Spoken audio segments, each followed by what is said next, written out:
I'm not gonna lie, I'm really not a huge fan of Alice in Wonderland at all. I did really like the 2010 movie, but aside from that, I've never really been into the whole Wonderland thing. But I must say, these new Wonderland characters in the new Descendants film are definitely something I am in love with. This is the brand new Descendants: The Rise of Red Bridget doll made by Mattel. And Bridget is the young Queen of Hearts before she becomes the Queen of Hearts, so instead of having that red color scheme, Bridget is mostly pink. In the package, the doll is fully visible from the front and features an image of Ruby Rose Turner, the actress playing Bridget, in the lower corner, as well as the Disney Descendants: The Rise of Red logo.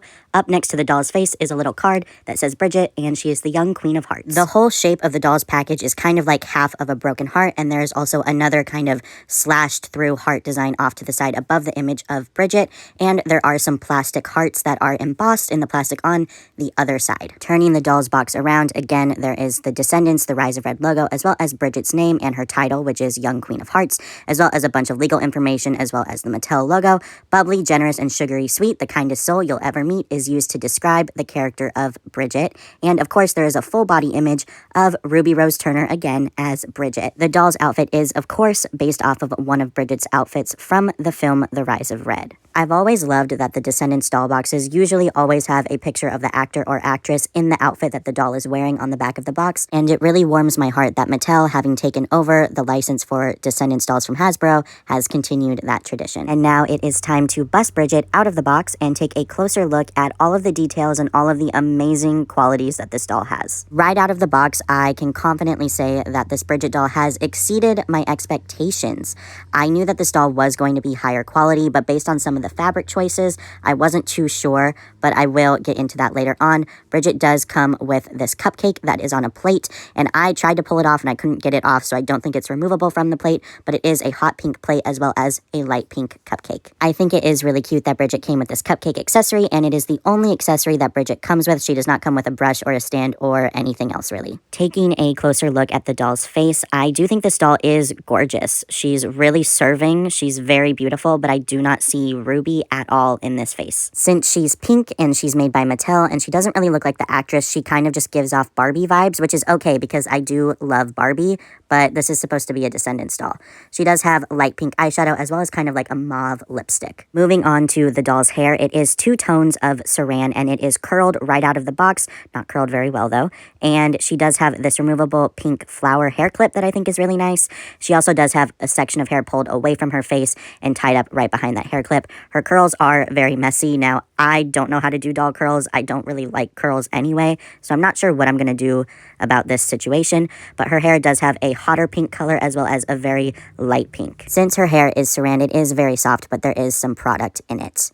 And next, moving on to the doll's outfit, she features a jacket as well as a dress, some tights, and some shoes. And all of these pieces are removable. But first off, this jacket has this interesting kind of printed detail on one side of it.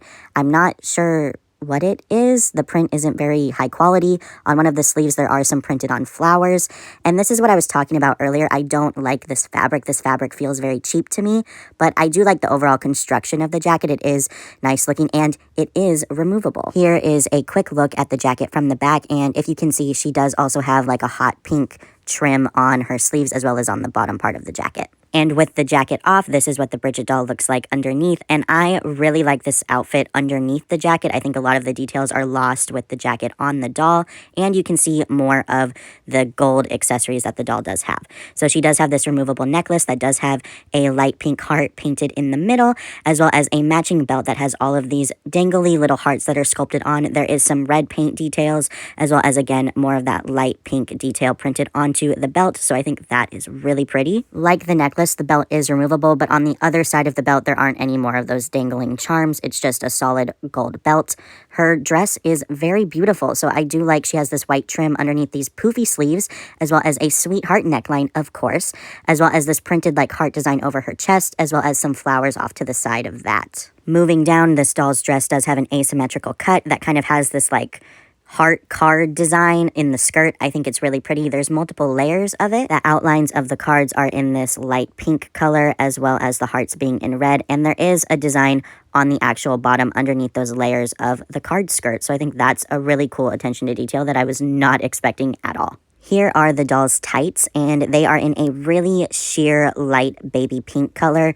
Super sheer, they look almost white on camera. They do have hearts printed all over them, so overall really pretty, except they're not very form-fitting. They're kind of big and oversized on the doll. And lastly, the doll's shoes are, of course, painted red, and they just have some creasing sculpts on them, as well as hearts on the side where, like, the zipper would be. As for articulation and posability, this Bridget doll has 11 points of articulation, including the neck, both shoulders, both elbows, both wrists, as well as the doll's hips and the doll's knees. The joints on my particular Bridget doll are pretty stiff, so it is a little bit hard to pose the doll. I don't know if that's just mine or if that's just the type of plastic that Mattel used, and that's the way it's going to be for all of the Bridget dolls. And here is a super quick look at the back of the doll's dress underneath the jacket. There is no design on the back of it at all. And those are pretty much all of the details that this Bridget doll has to offer.